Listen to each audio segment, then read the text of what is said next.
I'll tell you something straight, there are mornings when the world feels like it might actually make sense.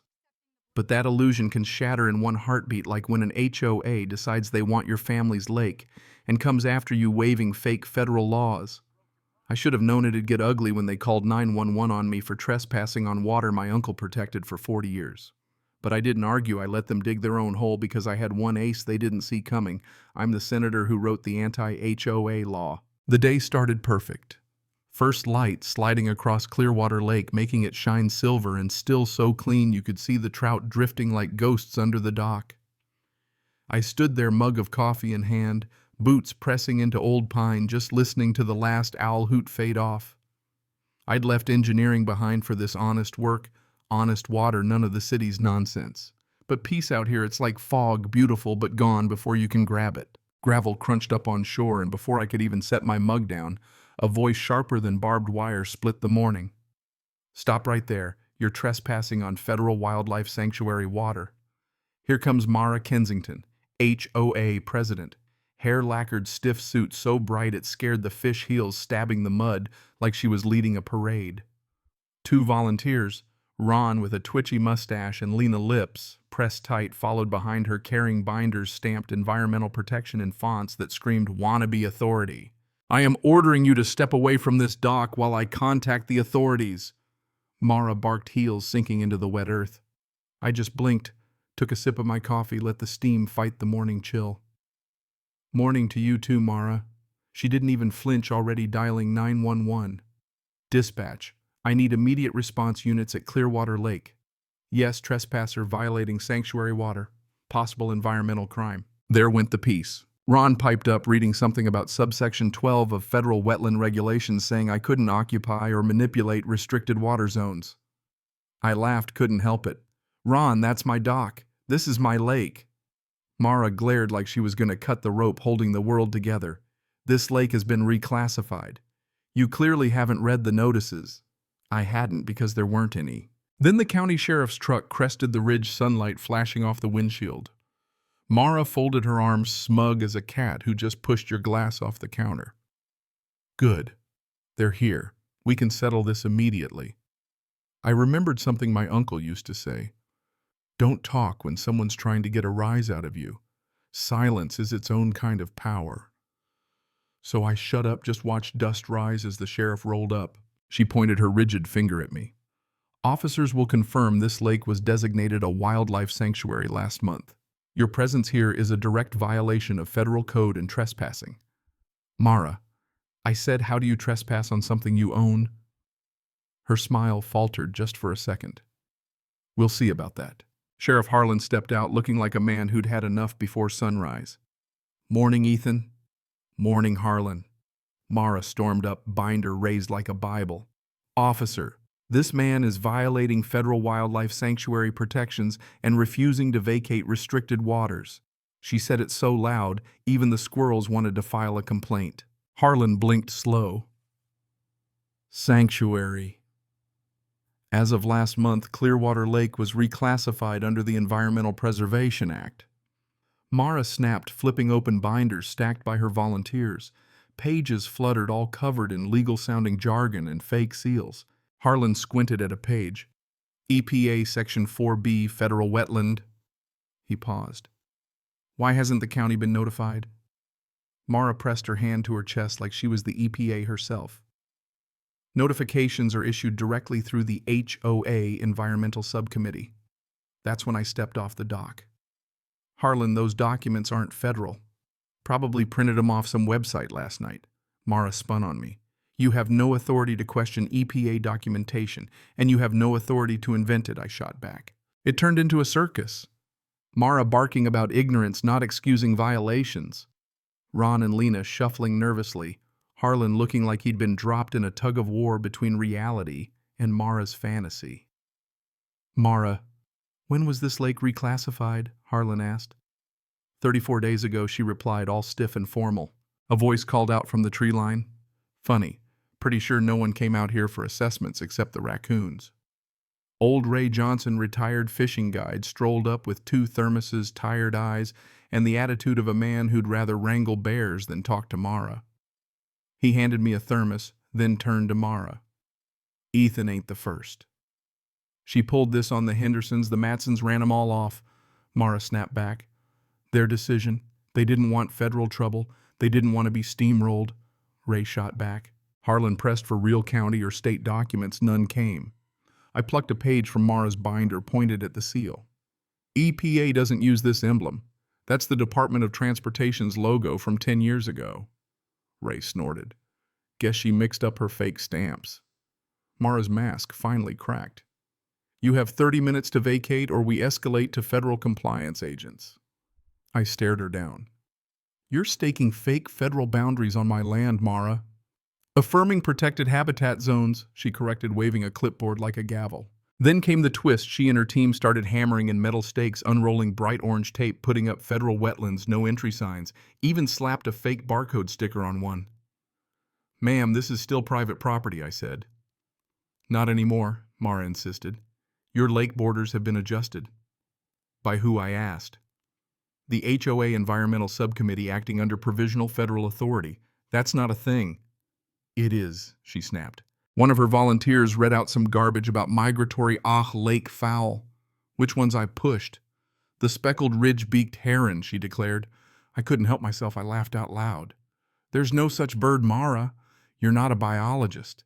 No, but I know the difference between a real regulation and something typed up in a rush last night. They even tried to tape off my cabin, claiming it was in a restricted watershed corridor. I pushed through the tape and into the cabin, straight to my uncle's old desk. In the bottom drawer was a matte black steel briefcase. Inside documents that didn't just prove I owned the lake, they proved who I was and why Mara should have picked another victim. By the next morning, I knew the real game. Mara showed up in a fake uniform, her husband Thomas in tow, a lawyer smooth as oil with his own briefcase full of manufactured legal documents. You're obstructing a federal sanctuary assessment, he said. That framework doesn't exist, I told him. And when he tried to press on, I let them have it. For the last decade, I helped write the real environmental laws. I know every guideline you're faking. That landed like a hammer. Oh, they didn't see that coming, Ray whispered. Thomas produced a map, my entire shoreline shaded red, half my forest marked for mandatory acquisition. Crystal Preserve Holdings. Their shell company was buying up land for pennies after scaring owners off with threats of prosecution. So that's the play, I said. Fake federal claims, then buy land at a discount. We don't force anyone, Thomas replied. Looks mighty forced to me, Ray countered. I stepped up, raised my briefcase. You two have no idea what you're up against. Mara sneered. We've beaten everyone before you. None of them had what I have, I said. Evidence and the law. They retreated, but I knew it wasn't over. Not even close. 6.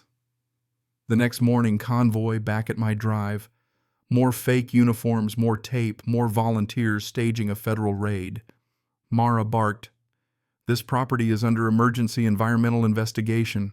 Her agents played their parts, hazard tape, fake sample jars, a neon-vested guy announcing Zone 1 marked another, reading reserve team check for illegal water manipulation. It was a farce. But then one of the fake hazmat guys jabbed a hollow rod into the dirt and, thinking no one was watching, slipped a bag of contamination into the ground. Ray caught it too.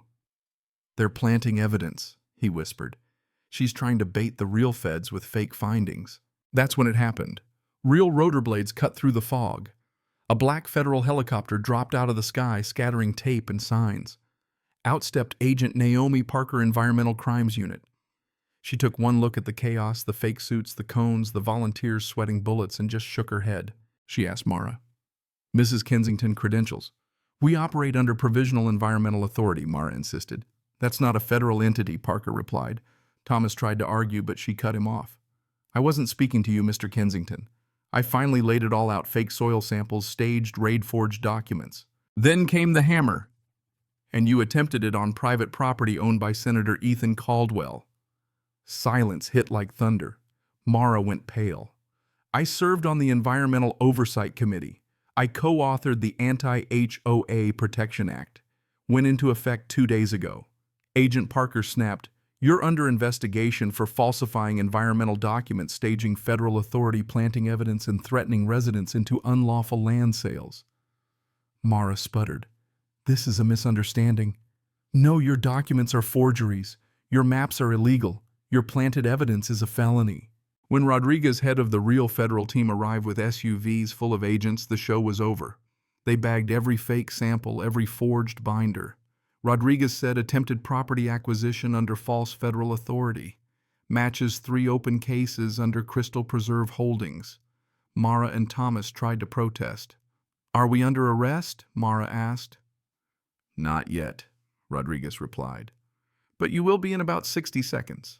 I handed over all the real documents, clean water reports, deeds, everything." Agent Parker sealed the deal.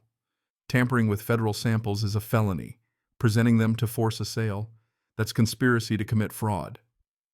2 agents stepped forward. "Please turn around and place your hands behind your back." Mara tried to run. Thomas froze, but it was over. Cuffs clicked shut. Their volunteers just looked lost pawns in someone else's dirty game. As they led Mara and Thomas away, Rodriguez said to me, "We'll recommend restitution for the families, full dissolution of Crystal Preserve Holdings." I nodded. They deserve their land back. Ray stood beside me, shaking his head. "Well, Ethan reckoned that's the end of them." But I knew this was only the beginning of making it right. 6 months slid by, winter thawed into spring, and the lake, Clearwater Lake, was still the cleanest in Montana. The HOA was dissolved. The Hendersons got their deed back, the Matsons got restitution, and even the Caldwells moved back in, laughter echoing over water that had almost been stolen by greed. One morning, Sheriff Harlan brought a crisp folder stamped with the EPA seal. Federal recognition and confirmation the contamination was planted. "You stopped something bigger than just a fraud, Ethan. This could have spread if you hadn't acted." Ray watched the lake's soft light glinting off the water. "You ever think maybe this lake saved itself through you?" he asked. Maybe he was right. Some places are too pure to be stolen. Some hands leave a mark that can't be erased. My phone buzzed. Urgent email. Another HOA president. Another state. Another family needing help. Ray caught my look. "Trouble seems like someone needs help," he chuckled. "And I reckon you're going to give it." I smiled, looking out across the water, the lake reflecting the light like a promise. HOA bullies only have the power you let them have. Ray clapped my shoulder. "Then go take that power back." I nodded. This lake, my lake, was safe. As long as I drew breath, so would every family fighting the same injustice. If you've ever stood your ground for what's yours, drop a yes in the comments so folks know they're not alone. And if you believe justice still means something in this country, hit subscribe and stick around. We've got more stories coming. Cảm ơn các bạn đã xem video.